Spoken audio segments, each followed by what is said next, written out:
Hi everyone! This is how to put your name into three-dimensional letters. Hopefully yesterday you got about this far. We're going to start by adding our vanishing point along the horizon line. If you did your project in one-point perspective, yours will look similar to this. And we're going to start attaching the corners of the letters up to the vanishing point. We're going to attach all of the corners from the tops of the letters if your name is below the horizon line. If your name is above, you'd be pulling from the bottom. Now we're also going to line it up with those inside corners. You're only going to draw the line until it hits a solid part of the letter and then stop. If you're not sure what lines go to the vanishing point, just ask yourself, will the line go through the positive space of the letter? If so, there's no line. Draw these lines lightly because later on you're going to do some erasing.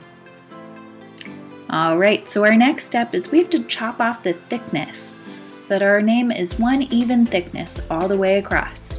The easiest way to do this is to line up your ruler. I kind of matched mine with the horizon line, and I'm going to chop all these letters off at the same thickness. Now I want to work smarter, not harder, so I'm not going to draw that line all the way across.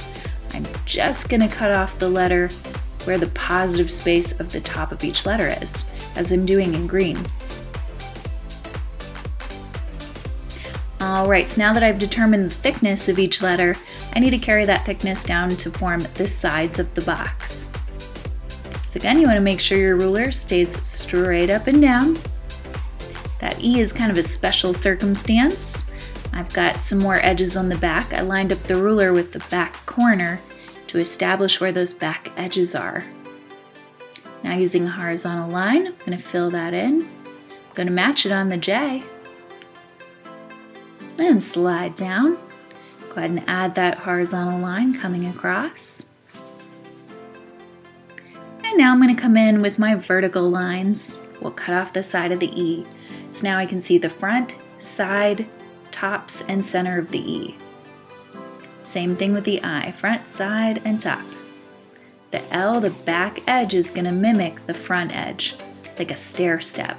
Notice how that thickness of the E and the L are the same depth. That's going to happen with the U and the J as well. Bring that vertical line down. Just like the L, we're going to match the inside to the outside. Make sure we're holding our ruler perfectly vertical. And a horizontal line. See how that U is aligned in thickness with the L and the E. Alright, one more, that back edge on the J. And there we go. So I've gone ahead and traced over the perspective lines in red that need to stay. Everything else that goes all the way back to the vanishing point can be carefully erased. So this is your goal by the end of class, is to hopefully get about this far. Remember, it's a goal. Alright, so if you are one of my 2-point perspective people, this is going to feel very similar to the demo you just saw. We're going to start taking all of those corners, top edges, and insides to vanishing point 1. If your name is facing the other direction, you'll pull back to vanishing point 2. Notice I'm pulling all of my corners to vanishing point 1, but not the lines that go through the positive space of the letter. Next, we're going to cut off the thickness with the line coming from vanishing point 2.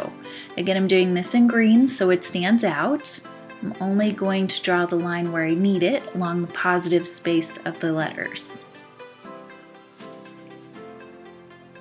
If you draw the line all the way across, it can get very confusing. Alright, now I'm going to add the verticals. A little easier coming down on this one. Again, no horizontal lines. We're going to vanishing point 2. Alright, so I've re-outlined in red the parts that we're going to keep. The rest of your perspective line going to the vanishing point can be erased. Again, this is hopefully your goal for the end of class today. So there's how we take our flat letters and give them form and depth using perspective.